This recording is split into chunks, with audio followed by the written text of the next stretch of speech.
안녕하세요. 저는 올해 42, 애 키우는 엄마입니다. 아이는 이제 중3이고요. 매번 다른 분들이 보내주신 사연만 듣다가 저도 이렇게 저희 이야기를 한번 해보고자 사연을 보내게 되었습니다. 저희 시어머니가 아직 70대 중반이신데 생각하는 게 20년 전에 돌아가신 저희 할머니보다도 더 조선시대 마인드를 가지고 계신 분이세요. 그것 때문에 10년이 넘는 세월을 영까지 끊고 지냈죠. 다른 것도 다른 거지만 무엇보다 장남을 최고로 여기시는 게 특히 그랬어요.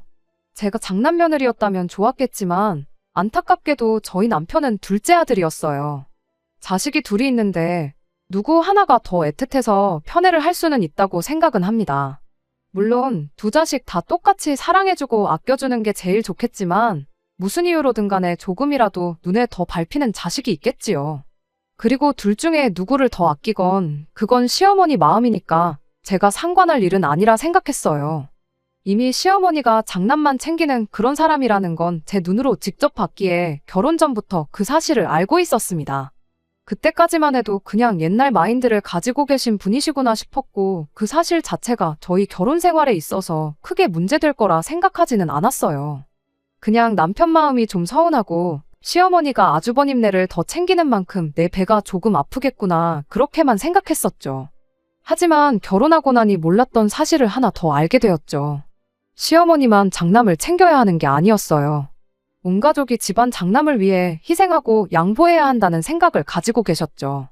장남인 아주버님한테 떡 하나 주고 남편한테 떡 반 개 주고 그러겠거니 생각했는데 우리 시어머니는 그게 아니라 장남인 아주버님한테 떡 하나만 주는 게 아니라 남은 반 개까지 다 주시는 분이셨지요.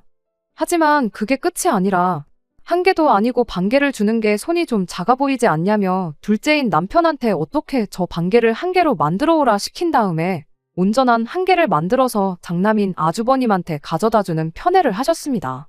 말인즉슨 동생인 남편 또한 장남인 아주버님의 뒷바라지를 해야 하는 사람 중 하나였다는 거죠. 그런데 결혼하고 나니까 이젠 며느리인 저까지 아주버님을 챙겨야 한다는 시기였습니다. 아무리 시어머니가 편애를 하고 장남만 챙기는 그런 분인 거 알고 결혼했다고 한들 저까지 아주버님을 위해 양보하고 희생까지 하고 싶지는 않았어요. 그리고 결국 그 때문에 시댁과는 결혼 생활 2년을 넘기지 못하고 사이가 멀어지게 되었습니다. 남편하고는 연애 결혼을 했는데 그때 당시 저는 중소기업에서 사무직으로 일을 하고 있었어요. 연봉은 1,900만 원으로 그냥 남들 받는 정도 받고 일하고 있었어요. 제 경력에 제 나이에 잘 버는 것도 아니고 엄청 못 버는 것도 아닌 그저 그런 연봉 있잖아요. 그리고 남편은 당시 아주버님하고 동업관계로 둘이서 같이 사업을 하고 있었어요. 벌이는 달에 한 200에서 250 사이로 그때그때 달랐습니다. 지방이라 집값이 비쌌던 것도 아니었고 둘이 합치면 그냥 먹고 살기엔 모자라다 못해 넘칠 만큼 넉넉한 돈이었지요. 다만 결혼하면서 대출을 생각보다 더 많이 받아야 했어요. 결혼 준비를 하면서 시어머니가 이건 확실히 알고 결혼하라면서 저한테 딱 잘라 한마디 했던 게 있거든요. 당신들 죽거든 유산은 전부 장남한테 넘겨줄 생각이니 그거 탐낼 생각 하지 말라고요. 그걸로 혹시나 나중에 집안에 분란을 일으킬 생각이라면 당장 결혼할 생각부터 접으라는 식으로 말을 하셨죠. 그런데 뭐 시부모님이 어디 누구한테 물려준다고 할 만큼 대단한 재산이 있던 것도 아니었거든요. 애초에 남편하고 결혼하기로 정했던 건 남편의 사람됨됨이 때문이었지. 어머님이 뭘 갖고 있고 말고 그런 건 알지도 못했고 생각에도 없었어요. 있어도 그만, 없어도 그만인 것 같은데 별로 상관없을 것 같아서 그렇게 하겠다 했고요. 다만 시어머니가 유산만 안 주는 게 아니고 결혼하면서 저희한테 땡전 한 푼 안 보태주실 줄은 몰랐었네요. 그래서 저희 집에서도 땡전 한 푼 안 받아왔고요. 아무튼 그때서야 시어머니가 첫째랑 둘째를 대놓고 차별하는 장남만 챙기는 그런 사람이라는 걸 그때 처음 알게 되었습니다. 남편도 그제서야 시어머니가 원래 자기보단 형님을 더 아끼신다는 사실을 말해왔어요. 왜 진작에 말을 안 했었냐고 물어보니 괜히 유난스러운 시어머니인 거 알면 제가 자기랑 결혼할 생각이 달아날까봐 그랬다는데 그때는 뭐 저도 그랬지만 남편도 어렸으니 충분히 그걸 약점으로 생각하고 숨길 수 있는 문제라 생각하고 그냥 쿨하게 넘어갔어요. 대신 나한테 앞으로 그 어떤 것도 숨겨서는 안 된다고 부부 사이에는 신뢰가 가장 중요하다는 걸 항상 염두해 줬으면 좋겠다 그렇게 한마디 해주고 결혼하기 앞서서 나한테 숨기는 거 하나 있었던 것만큼 앞으로 나한테 잘해달라 그렇게 말하고 넘어갔지요. 그런데 시어머니가 그냥 장남만 편애하는 정도가 아니라 온 가족이 전부 나서서 장남한테 몰아주고 퍼줘야 한다고 생각하는 사람이라는 걸 결혼하고 나서야 알게 되었을 땐 조금 충격적이었네요. 다만 남편이 저한테 그 사실을 숨겼다고까지 생각하지는 않았어요. 그냥 여지껏 평생을 그렇게 살아왔으니 그게 남편 입장에서는 당연한 편애라고 생각했던 게 아닐까 싶었거든요. 대신에 이젠 결혼한 만큼 남편까지 나서서 아주버님한테 퍼주는 건 못하게 해야겠다 하는 생각이었습니다. 아무튼 그렇게 저희는 결혼을 했고 반년 정도 지나서 아이를 갖게 되었어요. 갚을 대출이 많았던 만큼 애시당초 계획했던 것보다 훨씬 일찍 찾아온 아이였지만 다른 생각하지 않고 최선을 다해서 키울 생각이었습니다. 그리고 당연히 온 가족이 저희들한테 아이가 생겼다는 사실을 축하해 줄 줄 알았어요. 그런데 그게 아니었죠. 원래도 시어머니가 저한테 엄청 살갑게 대해주고 챙겨주고 하는 분은 아니었어요. 그런데 저희가 아이가 생겼다는 사실을 알고 난 뒤부터는 오히려 유독 저한테 짜증도 많아지고 조금 막 대한다는 느낌이 들 정도로 유난을 떠셨죠. 시부모님한테 손주 안겨드린다고 갑자기 장남에 대한 사랑이 저희한테 옮겨올 거라고는 기대조차도 하지 않았지만 축하한다는 말은 못해줄 망정 오히려 평소보다 더 저를 긁어대는 시어머니가 도무지 이해가 가질 않았습니다. 그런데 알고 보니까 그게 다 사랑에 맞지 않는 장남 아주버님 때문에 그랬던 것이었다는 걸 알게 되었어요. 선수를 빼앗긴 우리 장남 기분이 얼마나 섭섭하겠냐며 니들은 그런 것도 생각 안 하고 결혼했다고 덜컥 애부터 가질 수가 있느냐고 짜증을 내는데 어이없는 시어머니 반응에 저 또한 얼척이 없어서 뭐라고 대답을 해야 하나 싶더라고요. 아주버님은 저희보다 2년 먼저 결혼을 했어요. 저희는 시댁에서 1,000원 한 장은커녕 땡전 한 푼 안 받고 결혼했지만 아주버님네는 시댁 지원 있는 대로 몰빵 받아 결혼했던 건 말 안 해도 다들 눈치채셨을 거예요. 아무튼 아주버님네 결혼하면서 이미 진작부터 시어머니가 애 보는 건 당신이 다 해줄 테니 다른 거 생각 말고 하루빨리 대르리을 아들 손주 낳아오라고 난리도 아니었었나 봐요. 그런데 아주버님네가 결혼하고부터 제가 아이를 가졌다는 소식을 듣게 된 2년 반이 넘는 시간 동안 아무런 소식이 없던 상황이었던 거지요. 아주버님도 형님도 아이 갖겠다고 엄청 노력은 했던 것 같아 보였고 시어머니도 어디 용한 데 가서 한약도 지어오고 지극정성도 아니었나 본데 말인즉슨 그렇게 노력하는 상황에 제가 덜컥 아이를 가졌으니 시어머니 입장에서는 아주버님네가 새치기 당한 기분, 추월당한 기분이 들지 않겠냐는 겁니다. 눈치 없게 애부터 가질 수가 있느냐는 소리가 바로 그 때문에 나온 말이었고요. 저기네는 몇 년을 노력해도 안 되는데 너네는 나중에 갖는다는 말만큼 아무 노력도 안 했는데 애가 생겨버린 꼴이 아니냐 그 이야기를 들은 첫째네가 얼마나 서운하겠냐고요. 장남 편애하고 그런 건 내가 알 바 아니다 생각하고 살았는데 이미 생겨버린 아이를 가지고 새치기네 어쩌네 그런 이야기까지 들으니 솔직히 엄청 짜증났어요. 물론 저희가 원래 몇 년 더 맞벌이 생활 유지하다가 아이를 가질 계획이었던 건 사실이지만 왜 자꾸 이미 생겨버린 아이를 두고 저보고 어쩌라고 저런 소리를 해대시는 건지 말 맞다나 아주버님네 섭섭하다고 아이를 지울 수도 없는 노릇 아니겠나요? 그런데도 자꾸 아이가 생긴 걸 두고 제가 잘못했다고 따지고 드니 어이가 없어서 말도 안 나오더라고요. 더 어이가 없던 건 그 이후였어요. 원래는 맞벌이 생활을 유지하면서 돈을 모을 만큼 모으다가 아이를 가질 계획이었던 만큼 출산하기 직전까지 최대한 회사에 출근해서 월급 받을 만큼 받고 그러고 그만둘 생각이었거든요. 회사에서도 당장 저만한 직원 구하기 힘들다고 남아줬으면 하는 분위기였고요. 그런데 제가 입덧이 너무 심해가지고 더 이상 출근을 하는 게 불가능한 상황이었어요. 특히나 회사 사무실이 있던 건물 1층이 전부 음식점이라 시도 때도 가리지 않고 사무실로 올라오는 음식 냄새를 제가 도저히 견딜 수가 없었거든요. 날이 갈수록 심해지는 입덧에 결국 다른 방법이 없어서 회사를 일찍 그만두게 되었습니다. 회사 그만두면서 시어머니가 얼마나 대단한 애를 가졌길래 배도 다 안 불렀는데 회사부터 관두느냐.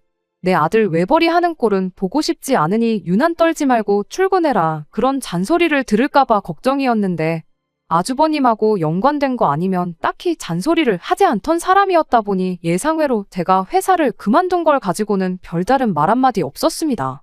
그런데 정말 몇 주도 안 지나서 회사를 괜히 그만뒀구나 후회가 몰려들어오기 시작했어요. 입덧이 너무 심해서 이거 집에서도 견딜 수나 있겠나 싶었는데 막상 회사를 그만두고 나오니 몇 주 안 지나서 언제 그랬냐는 듯 입덧이 사라졌거든요. 이럴 줄 알았으면 몇 주 고생하고 말 걸 그랬나 싶었어요. 집안일이라고 해봐야 집이 얼마나 넓은 것도 아니고 그나마도 집안일이라고 할 만한 건 남편이 애가 졌는데 무슨 집안일이냐며 그런 거 하지 말고 태교에만 신경 쓰라고 퇴근하고 집에 돌아오기가 무섭게 자기가 할 수 있는 집안일이란 집안일은 싹 다 해놓고 그랬거든요. 남편한테 뭐 어디 인형 눈이라도 붙이고 있어야 되는 거 아니겠냐 했더니 그거 해봐야 얼마나 번다고 그러냐고. 그냥 맘 편히 갖고 뭐 할 생각 말고 그냥 뱃속의 아이만 생각하라고 끝까지 제가 아무것도 안 하길 바랬어요. 그러던 중 형님의 임신 소식을 듣게 되었습니다. 끝내 그 집에도 아이가 생기게 되었던 거예요. 당연한 이야기겠지만 제가 임신했을 때랑은 다르게 아주 집안에 경사가 났다고 난리가 아니었습니다. 당장에 시어머니는 근처 살고 계시는 친지분들 전부 다 불러내서 집안 잔치를 열었어요. 그때 저도 불려가서 음식 준비하는 걸 도와야 했어요. 음식하는 거 도와주러 왔다고 친척분들 사이를 삐집고 들어가니 거기 계신 분들이 저 인간은 배가 저렇게 부른 며느리를 일을 시키려고 그러냐고 하면서 그냥 가만히 있으라 하고 저를 많이 배려해 주셨어요. 물론 아무것도 안 한 건 아니고 이것저것 보조를 해주고 그랬죠. 귀한 장손을 낳아줄 형님은 손 하나 까딱 안 하고 가만히 있었고요. 남편하고 아주버님은 일 마치고 퇴근하고 나서야 시댁에 도착했는데 남편이 제가 일하고 있는 걸 보고는 너가 왜 일을 하고 있냐며 아주 노발대발 난리도 아니었습니다. 애는 뭐 형수님만 가졌냐고 차려놓은 잔치상을 뒤집어버릴 기세로 성질을 부리기 시작했는데 남편한테 그래도 오랜만에 이렇게 집에서만 가만히 있는 게 아니라 모처럼 몸을 움직이니 기분이 좋다고 그리고 다른 친척 어른분들이 배려해 주셔서 힘든 일 하나 안 하고 편하게 있었다고 그러니까 참으라고 남편을 뜯어말렸죠. 물론 말은 그렇게 했지만 시어머니가 장남차남 차별만 하는 게 아니고 그 차별이 며느리한테도 똑같이 해당한다는 사실은 그렇게 달갑지가 않았습니다.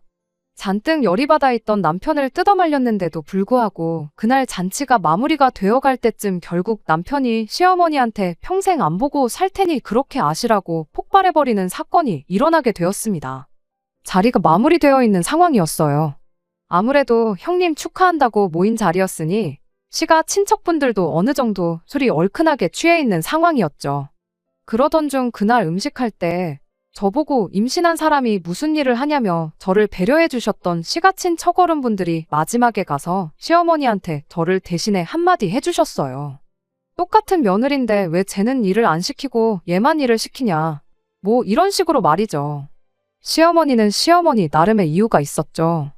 첫째 애 때문에 이렇게 자리를 만든 건데 주인공이나 마찬가지인 애한테 어떻게 일을 시키겠냐고 불러대기 시작했어요. 말은 둘 다 똑같은 며느리라고 하고 있지만 실상은 저랑 형님을 두고도 대놓고 차별을 하셨었죠. 하지만 시어른분들이 속속들이 그런 사정을 알고 있는 건 아니다 보니 시어머니의 변명에 어느 정도 납득하고는 분위기였습니다. 저도 괜히 사실은 차별하잖아요 해서 이를 키울 필요까지는 없겠다 싶어서 가만히 있었어요. 그런데 평소에도 시어머니랑 사이가 조금 안 좋은 작은어머님이 어머님더러 둘 다 똑같은 며느리면 둘 다 똑같이 일을 안 시켰어야 하는 거 아니냐고 말꼬리를 잡고 늘어지기 시작했습니다. 애초에 저희 시댁이 장남을 최고로 여기는 집안 분위기가 있어요. 그래서 시어머니가 아주버님만 아꼈던 거고요. 거기에 시아버지 또한 집안의 첫째이자 장남이었습니다. 그렇다 보니 시고모님들이며 작은어머니들이 시어머니한테 조금 안 좋은 감정을 가지고 있었나 봐요. 그런데 점점 저한테 일을 시켰던 걸 이유로 언성이 높아지고 있는 그 장면을 때마침 시아버지가 목격해버린 겁니다. 아버님은 또 어머님이라면 꿈뻑 죽는 분이셔서 대번에 좋은 날에 이게 무슨 소란이냐고 니들은 위아래도 없냐며 언성을 높이기 시작했죠. 상황이 어쨌든 간에 좋은 일로 모인 자리인데 분위기가 갑자기 이상해지고 그 상황의 중심에 제가 있다는 게 굉장히 불편했습니다. 그렇다 보니 제가 아무 말도 하지 않을 수가 없었어요. 그래서 남편한테 설명했던 것처럼 똑같이 한마디 했죠. 안 그래도 회사 그만두고 나서 집에서 가만히 있느라 몸이 찌뿌둥해서 혼났는데 오랜만에 몸도 움직이고 그래서 좋았다고 마음 써주셔서 감사하고 저는 괜찮으니 괜히 저 때문에 싸우지 마시라 한마디 했어요. 시어머니한테도 단번에 집안 행사 있으면 저만 시킬 게 아니고 형님도 같이 시키신다고 하셨잖아요 하고 최대한 둥글게 상황을 해결하려고 애를 썼는데 시어머니가 그런 저한테 대고 한다는 소리가 참 어이가 없었습니다. 집에서 아무것도 안 하는 게 그렇게 심심하냐고 그런 줄은 꿈에도 생각 못 했다고. 그럼 그럴 게 아니고 당장 내일부터 첫째네 가서 우리 첫째 임신수발 좀 들어주라는 소리를 하는 거 아니겠나요? 다들 제가 어떻게 분위기를 좋게 만들어 보려고 노력하는 걸 눈치채고 있던 상황이었는데 시어머니의 그 발언을 듣자마자 저 인간은 참 구제불능이란 듯이 한숨을 푹 내쉬더라고요. 저도 제 나름대로 애써 좋게 넘어가려고 노력하고 있는데 시어머니가 저렇게 나오니 기분이 엄청 상했습니다. 아무리 상황을 좋게 넘긴다고 한들 거기서 알겠다고 대답하면 진짜로 당장 다음 날부터 형님 임신수발을 들어야 할 것 같아서 한마디 대들었지요. 그건 좀 아닌 것 같다고. 저도 똑같이 임신했고 남편 말고 그 누구 하나 저를 도와준 사람이 없는데 왜 내가 형님 임신수발을 들어야 하냐고요. 그랬더니 시어머니가 한다는 소리가 네가 방금 네 입으로 집에서 심심하다고 그러지 않았느냐고. 니도 임신 초기에 힘들어 죽겠다고 다니던 회사 그만뒀던 거 아니냐. 그걸 누구보다 잘하는 애가 마음 씀씀이가 그래서 어떡하냐 하면서 할 게 없다고 징징댈 게 아니고 그냥 시키는 대로 당장 내일부터 아주버님 댁으로 출근을 하라는 겁니다. 혹시나 애 잘못되면 네가 책임질 거냐면서요. 그리고 한마디 더 한다는 게 네 배는 부를 만큼 부르지 않았냐고. 그만큼 불렀으면 웬만해선 애도 안 떨어진다고. 엄살 부리지 말고 시어머니가 시키면 냉큼 내 하고 시키는 대로 하면 되는 건데 뭐 이렇게 혓바닥이 기냐고 저한테 뭐라 하는 거 아니겠나요? 그 와중 그 상황을 지켜보고 있던 남편이 결국엔 폭발해버린 거예요. 어머니한테는 형님만 자식이고 형수님만 며느리냐고 하면서 그렇게 나오시면 자기도 생각이 다 있다더니 앞으로 자기는 없는 자식 인셈 치라는 겁니다. 영 끊고 살겠다는 소리를 그것도 시가친척분들 전부 다 모인 자리에서 뱉어내버린 거예요. 시어머니는 대번에 자식 새끼 키워봐야 아무 소용없다며 난리법석을 떠셨고 시아버지 또한 너는 가족들 다 있는 데서 쪽팔린 줄도 모르냐고 남편한테 호통을 치셨죠. 두 분은 끝까지 저한테 실수했다는 이야기 한마디 하지 않고 부모 말에 거역하는 자식 새끼는 당신들도 필요 없다며 영 끊고 지내면 누가 아쉬운지 한번 보자고 오히려 목소리를 더 높이셨습니다. 막상 저희 편 들어주면서 같이 목소리 높여주시던 친척분들도 상황이 일이 되니 다들 나 몰라라 하나둘씩 자리를 떠나기 시작했어요. 저희도 더 오래 있어봐야 남편하고 시부모님 관계만 더욱 더 막장을 치닫겠다 싶어서 제가 남편 끌고 나와 집으로 돌아갔습니다. 그리고 그날 이후로 며칠이 지나도 남편이 정말 시댁에 연락 한 통 안 하고 오는 전화도 다 무시하고 그랬어요. 그래도 부모 자식 사이라는 게 천륜인데 쉽게 끊어낼 수나 있겠나 생각했고 길어야 한두 달 지나면 남편이 되었든 시어머니가 되었든 둘 중에 하나가 나서서 풀자고 하지 않겠나. 그러니 내가 굳이 나서서 중간다리 역할 같은 건 하지 말아야겠다 하고 맘 편히 갖기로 했어요. 그러던 중 갑자기 남편이 퇴근 시간이 엄청나게 늦어지기 시작했습니다. 저는 그래서 시어머니랑 다툰 일로 아주버님이 남편을 집에도 못 가게 하는 건 줄 알았는데 그게 아니었어요. 회사에서 격리일 하던 직원이 갑자기 그만두면서 형님이 그 일을 대신 하느라 자기가 처리해야 할 업무량이 2배로 늘었다는 소리를 하더라고요. 급한 대로 사람을 뽑고 있는데 요즘 누가 꼴랑 월급 100만 원 받고 일하고 싶어 하겠냐고 한동안은 퇴근이 늦을 거라고 하더라고요. 솔직히 제 입장에서는 이해가 가지 않았어요. 격리 직원 하나 빠졌다고 아주버님이 업무가 마비될 만큼이면 격리 직원이 얼마나 혼자 많은 일을 했던 건가 싶었죠.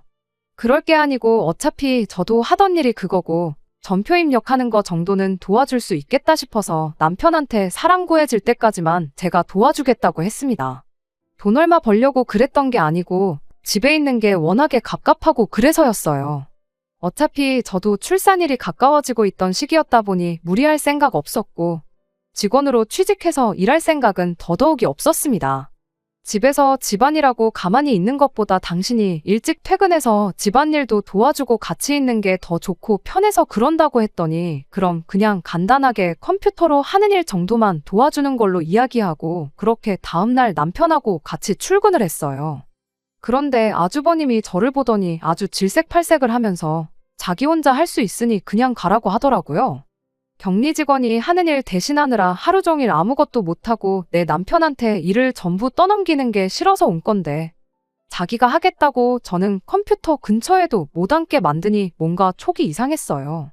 그래서 남편한테 내가 집에 가는 척하고 근처에 있을 테니 점심시간에 아주버님 자리 비우면 좀 불러달라고 했고요. 그렇게 몇 시간 지나 남편과 다시 사무실로 들어와서 그간 전산 처리된 전표들을 쭉 훑어봤습니다. 그리고 동업하는 관계인데 아주버님이 남편보다 더 많은 월급을 받아가고 있다는 사실, 그리고 그것도 모자라 집에서 가만히 있는 형님한테까지 월급이 들어가고 있다는 사실을 알게 되었어요. 월급은 전달 매출에서 이것저것 다 빼고 남는 수익을 아주버님과 남편이 갈라가는 구조로 알고 있었는데 애초에 절반씩 나누는 게 아니었어요. 아주버님 앞으로는 2개의 통장으로 월급이 나눠져서 들어가고 있었습니다. 하나는 남편이 받아간 액수와 똑같은 액수로, 그리고 나머지 하나에는 집에 있어야 할 형님하고 똑같은 액수로 적게는 30만 원, 많게는 100만 원씩 들어가고 있었어요.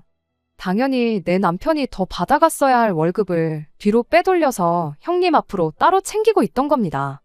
시어머니가 유난스러운 거지 아주버님네는 무슨 잘못이 있겠냐 그렇게 생각했는데 이건 뭐 실질적으로 남편만 고생시키고 돈은 돈대로 빼돌리고 있는 게 아주 상종 못할 인간들이다 싶더라고요. 횡령으로 고소를 하니마니 그런 것도 좋았겠지만 그보다는 이 집 식구들하고 얽혀봐야 우리 미래에 좋은 거 하나 없겠구나 하는 생각뿐이 들지 않았어요. 어차피 남편이 시댁과 연을 끊겠다 선언한 와중에 굳이 다시 잘 지내보자고 화해해서 평생을 더러운 꼴 견디며 사느니 이대로 연을 끊어버리는 게 좋겠다는 생각이었습니다. 남편도 그동안 자기 돈을 빼돌리고 있었다는 사실에 질려서 두 손 두 발 다 들어버린 모습이었어요. 그렇게 저희는 시댁 식구들 모르게 해서 서울로 이사를 가는 준비를 시작했습니다. 그리고 준비가 끝나자마자 시댁에 통보하듯 말하고 그 길로 새로운 삶을 시작했어요. 아주버님한테 네 없으면 일은 누가 하냐고 허둥지둥대며 연락이 왔는데 남편이 거기다 대고 보아하니 나 말고 월급 받아가는 사람이 한 명 더 있던데 그 사람한테 시키면 되는 거 아니냐 하고 전화를 끊어버리는데 속이 얼마나 후련하던지요. 연 끊고 지내던 시어머니한테까지 연락이 와서 네가 어떻게 그럴 수가 있느냐는 말에 남편이 어머니는 어떻게 저한테 그러실 수가 있으셨냐고 어차피 나한테 땡전 한 푼 물려주실 생각 없으신데 굳이 내가 가족들 곁에 있을 이유가 뭐가 있겠느냐. 어머님은 형님만 가까이 있으면 되는 거 아니냐고. 내 아내한테 형수님 수발 들라고 시켰을 때부터 이렇게 되는 건 각오하셨어야 되는 거 아니냐고 한마디 하고 전화를 끊어버렸고요. 그랬더니 저한테 전화를 해서는 처음에는 남편 좀 말려봐라. 두 자식한테 앞으로 똑같이 잘해주겠다. 이런 소리를 하더니 나중에 가선 며느리 하나 잘못 받아서 아들이 변했다고 저한테 원망을 쏟아내더라고요. 정말 그간 잘못했단 걸 깨달아서 그러신 건 아닌 것 같고 아무래도 아주버님이 남편 없으면 혼자 사업을 굴려나갈 자신이 없어서 어떻게든 붙잡아오라고 부탁을 했던 게 아닐까 싶어요. 하다가 안 되니 자식을 원망하기 전에 만만한 며느리한테 그 책임을 물으시는 거라 생각했죠.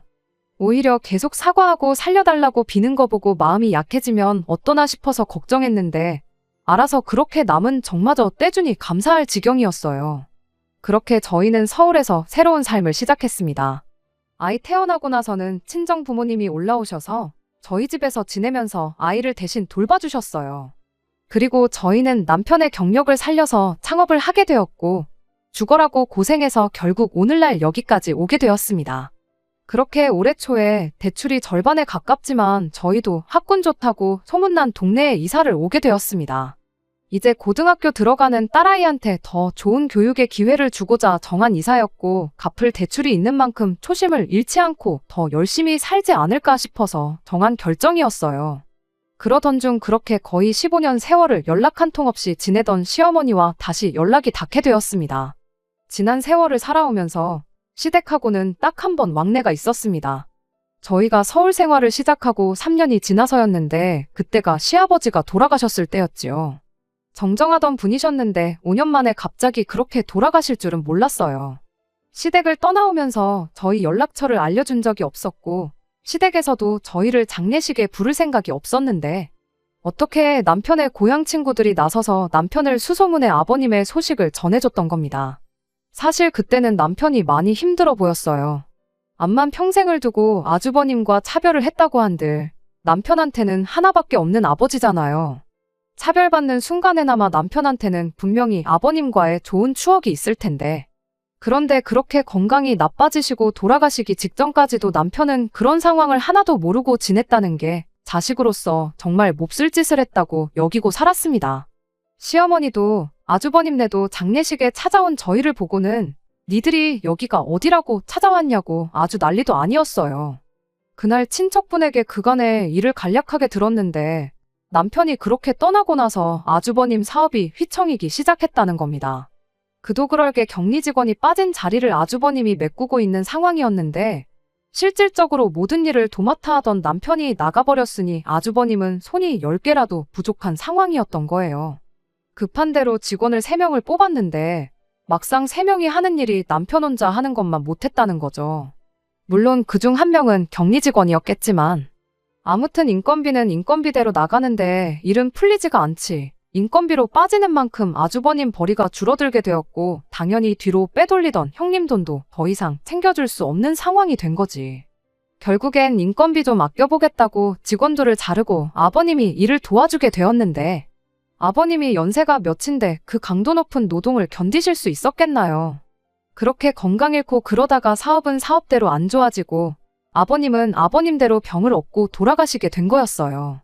남편 책임이 아예 없다고 할 수는 없는 노릇이었다 보니 그 이야기 듣고 한동안 남편이 엄청 마음고생을 했습니다. 말로는 저희 친정부모님을 부모님으로 생각하고 살겠다고 했지만 가장 가까이서 남편을 보는 제가 봐도 부모님과 사이가 틀어진 것에 대해 후회가 남아있는 느낌을 지울 수가 없었죠. 그렇게 또다시 시댁 식구들과는 연락 없이 지내면서 또 10년의 세월을 보내게 되었는데 그런데 올해 초에 시어머니한테서 갑작스러운 연락을 받게 되었던 거죠. 연락처는 진작에 알고 계셨어요. 아버님 그렇게 되셨을 때 적어도 이런 식으로 갑작스런 소식은 듣게 하지 말아야겠다 싶어서 제가 아주버님한테 제 연락처를 슬쩍 건네주고 왔었거든요. 그 후로 연락을 주거니 받거니 했던 적은 없었지만 그때까지는 그저 무소식이 희소식이라고 생각하고 살았는데 아주버님네가 아니라 시어머니한테서 직접 연락을 받게 될 줄은 생각도 못하고 있었어요. 심지어 시어머니가 다짜고짜 서울에 와 있다며 좀 보자는 말을 해오는데 더더욱이 놀랄 수밖에 없었습니다.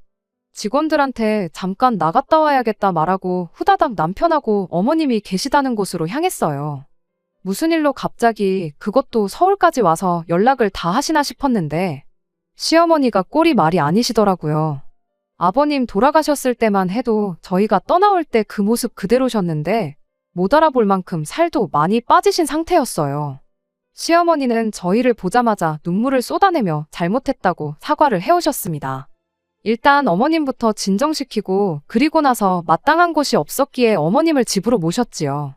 집에 도착해서 따뜻한 차 한 잔 내려드리니 그제서야 어머님이 그간 있던 일을 전부 말해왔어요. 이미 저희가 떠난 순간부터 아주버님 사업은 내리막을 달리고 있었고 그나마 그동안은 얼마나마 어머님 아버님 재산도 있고 그래서 버틸 수 있었답니다. 집부터 정리해서 어머님 아버님은 아주버님네로 들어가 살게 되었고 그때까지만 해도 아버님은 아주버님 일 도와주고 어머님은 어린 시조카 돌봐주고 형님은 형님대로 격리일을 배워서 어떻게든 가족들끼리 인건비를 줄여서 그 사업을 꾸려나갔었나 봐요. 그러던 중 아주버님네 둘째 아이가 태어나게 되었고 어떻게든 가족들이 똘똘 뭉쳐 버티고 버텨왔다는데 아버님이 병원 신세를 지면서 직원은 직원대로 또 구해야 했고 상황이 도무지 나아지지가 않았다고 합니다. 아직도 얼마나마 그 사업 유지하면서 먹고 살고는 있지만 남편이랑 같이 할 때만큼 벌이가 돌아왔던 적이 단 한 달도 없었다고 해요. 그러면서 아버님은 결국 돌아가셨고 어머님은 어머님 나름대로 시조카들 돌봐준다는 명목하에 같이 그렇게 살아왔는데 애들이 클 만큼 큰 상황에 형님 입장에서 시어머니는 그냥 사업에도 도움 안 되고 그저 밥만 축내는 사람 중 한 명에 불과했던 겁니다. 더 이상 물려줄 유산 하나 남아있지 않은 상황이니 더더욱이 형님 입장에서는 그런 시어머니가 짐짝처럼 느껴졌던 거죠. 결국 시어머니를 두고 형님하고 아주버님이 몇 날 며칠을 박터지게 싸웠다네요. 시어머니가 그걸 견디다 못해 내가 나가서 살면 되겠느냐 한마디 하고 집을 나온 거고 무작정 서울로 올라와서 저희한테 연락을 했던 거였죠. 그러면서 저희한테 지난 날을 전부 사과하더라고요. 당신이 두 자식을 두고 똑같이 사랑을 주고 키웠더라면 이렇게 집안꼴이 박살날 일도 없었을 테고 너희한테 이렇게 자존심 굽혀가며 찾아올 일도 없었겠지 않느냐고요. 이제 와서 후회한들 아무 소용없는 거 알지만 사람 하나 살려주는 셈 치고 당신 좀 어떻게 해줄 수 없냐시는데 한마디로 이제 아주버님네서 있기는 글렀으니 당신 좀 모셔달라고 하는 소리나 마찬가지였어요. 아이가 크는 동안 친정부모님이 저희 집에서 같이 지내셨는데 저희도 아이가 어느 정도 크고 나서는 친정부모님이 고향집으로 다시 내려가신 상황이었거든요. 방 하나가 그대로 비어있는 상황이었다 보니 솔직히 모신다면 못 모실 것도 없었어요. 세월이 지난 만큼 그때의 감정이 옅어진 건지 저 또한 그때 그렇게 미웠던 시어머니가 저렇게까지 나오니 마음이 약해지더라고요. 그렇게 꼬장꼬장한 분이셨는데 살도 많이 빠지고 약해진 모습을 보니 마음이 더 그랬고요. 애야 어느 정도 컸으니 애를 돌봐주실 필요까진 없지만 청소도 빨래도 다 해주고 니네 둘이 뭐라던 쥐 죽은 듯이 조용히 살겠다시며 어떻게든 눈비 피하고 지낼 방 한 칸만 비워주면 안 되겠냐고까지 하시는데 하지만 끝내 저는 결정을 내리지 못했습니다. 이게 친정어머니가 그러시는 상황이었다면 제가 이렇게 하자 저렇게 하자 말이라도 꺼냈겠지만 시어머니시잖아요. 그만큼 남편이 결정을 내렸으면 싶었어요. 일단 어머님이 하루 지내실 수 있게 방을 마련해드리고 자세한 건 남편과 상의를 하기로 했어요. 남편 또한 쉽사리 결정을 내리지 못하고 하루 종일 똥 씹은 표정만 하고 있었습니다. 아무래도 아버님 때의 일을 생각하면 남편 마음은 시댁과 다시 연락을 하고 지내고 싶어하는 것 같아 보였어요. 그런데 또 어머님을 이렇게 모시다니 저한테 어떻게 말을 꺼내야 하는지부터 혼란스러운 얼굴 표정이었습니다. 그래서 남편한테는 그냥 우리가 모시고 살자는 말 대신 당신이 무슨 결정을 내리던 나는 당신 뜻을 따르겠다고만 한마디 건네줬죠. 그 순간 남편이 두 눈에 눈물을 쏟으며 고맙다고 당신하고 결혼한 게 정말 다행이라며 지금껏 그래왔지만 앞으로도 저랑 우리 딸아이를 위해 더 열심히 살겠다고 다짐을 하더라고요. 시어머니가 그걸 밖에서 듣고 계셨는지 방문을 열고 들어와서 저희랑 같이 대성통곡을 하면서 그동안 미안했다고 진짜 효자를 몰라보고 당신이 애먼 자식한테만 사랑을 줬다며 아주 그날 저녁은 눈물바다를 이루었어요. 그냥 우리 딸아이만 영문도 모른 채 그동안 없다 생각하고 지냈던 친할머니를 얻게 되었죠. 그런데 그렇게 극적으로 화해하고 저희 가족의 일원이 된 시어머니는 저희 집에서 단 일주일을 지내지 못하고 다시 아주버님한테로 보내지게 되었습니다. 약속한 대로 시어머니가 집안일 청소 빨래 같은 걸 안 해서 쫓아낸 건 아니에요. 학교 마치고 집에 돌아온 우리 딸아이한테 할머니 먹게 라면 좀 하나 끓여와 보라고 했던 것도 매번 가스불만 쓰시다가 인덕션을 쓰시려니 어떻게 하는지 몰라서 부탁하신 거라 그렇게 생각하고 넘어가려고 했었죠. 시어머니가 일주일 정도 계시다가 다시 아주버님 댁으로 내려가게 되었어요. 당신 옷 가지며 그나마 남아있는 폐물이며 그런 거 가지고 오셔야겠다고 하면서요. 조심히 다녀오시라고 KTX도 끊어드리고 다시 올라오실 때 짐이 많으실 수도 있으니 그때 맞춰서 역에서부터 짐을 같이 가져다줄 승합차랑 기사님도 한 분 수배해 놓았죠. 그렇게 아침에 시어머니를 역에 모셔다 드렸고 그 길로 출근한 뒤 집에 돌아와 어머님 오시는 걸 기다리고 있었어요. 그리고 저녁 8시쯤 해서 어머님이 도착을 하셨는데 초인종 소리에 현관문을 열어드렸더니 시어머니 혼자만 온 게 아니고 양옆에 처음 보는 애들 둘을 데리고 왔더라고요. 순간 이게 무슨 상황인가 싶었어요. 시어머니가 대번에 애들 등을 떠밀면서 작은엄마랑 작은아빠한테 인사를 하라고 하더니 당당히 집 안으로 애들을 데리고 들어오시는 겁니다. 남편이 대번에 어머님 붙들고 방으로 모셔가서는 이게 무슨 상황이냐고 물었어요. 아주버님네하고 돌아선 건 돌아선 거지만 저 애들은 당신이 아기 때부터 키운 당신 자식들이나 다름없다는 말도 안 되는 소리를 하시며 듣자 하니 여기 동네가 애들 공부하기 좋은 동네라고 들었다고 이런 데서 공부해야 애들끼리 인맥도 생기고 학구열도 높아서 공부는 공부대로 열심히 한다고 하는데 얘들도 여기서 같이 좀 지내면 안 되겠냐는 겁니다. 대학 갈 때까지만 지내면 되는 거니까 첫째는 4년만 지내면 되고 둘째는 6년만 지내면 되는 거니 어려운 부탁 아니지 않냐면서요. 남편이 그게 무슨 말도 안 되는 소리냐고 대번에 대꾸를 했는데 어머님이 하시는 말이 니네 집도 이렇게 비싼 데서 살 정도면 돈도 어느 정도 번다는 소리 아니냐고. 애들이 먹어봐야 얼마나 먹겠냐며 다른 건 몰라도 두 시조카 뒷바라지는 당신이 알아서 챙길 테니 걱정을 하덜 말라고 능청스럽게 한마디 하시더라고요. 그래도 장손인데 이 할머니가 마지막으로 얘들한테 해줄 수 있는 게 교육의 기회를 주는 거 아니겠냐고. 그런 지방 동네에서 공부해봐야 서울에 있는 학교 문턱이나 밟겠냐. 이왕 모시고 살기로 한 거 여기까지만 더 부탁하겠다는 소리를 하시더라고요. 바로 전날 눈물 콧물 쏟으며 대성통곡하던 시어머니는 온데간데 없었고 살이 조금 빠지셨다 뿐이지 지난 세월 장남하고 둘째 대놓고 차별하고 편애하던 막무가내 시어머니로 돌아와 계셨어요. 남편은 이럴 수는 없다며 그 길로 싸들고 온 짐이고 뭐고 전부 가져나가 자기 차에 싣고는 시조카들하고 어머님을 데리고 바로 시댁으로 출발했습니다. 당신이 거길 왜 다시 가냐고 버텼지만 시어머니가 남편임을 당해낼 수가 없었지요. 아무 잘못도 없는 애들한테는 그런 꼴 보여서 미안하지만 안 되는 건 안 되는 거다 단호하게 말해주고 그 길로 다시 시댁으로 향했습니다. 시어머니가 달리는 차 안에서 뛰어내리겠다 아주 난리도 아니었어요. 정작 실행에는 옮기지 못하셨지만 아무튼 그렇게 시댁에 도착하자마자 어머님 짐가방이며 뭐며 그 길로 아주버님 댁에 내려놓고는 어머님한테 끝까지 이렇게 자식을 배신하실 수가 있냐며 연락해도 안 받을 거고 찾아오셔도 보러 가지 않을 테니 이왕 지난 세월 연 끊고 지내던 거 평생 하지 말자 한마디 하고는 다시 차를 돌려 집으로 돌아왔습니다. 딸아이도 그렇고 저도 그렇고 이게 다 무슨 일인가 싶었죠. 며칠 지나서 왜 이런 일이 생긴 건지 알게 되었는데 애초에 시어머니가 집에서 쫓겨난 게 아니었고 살도 그냥 세월이 지나면서 자연스럽게 빠지셨던 거였어요. 남편한테 아버님 돌아가셨다는 소식을 전해줬다는 고향 친구가 아주버님하고도 어느 정도 친분이 있는 사이였거든요. 그리고 저희가 올 초에 이사했다는 소식을 그 친구가 알게 되었고 그 이야기를 결국엔 아주버님까지 알게 되었던 겁니다.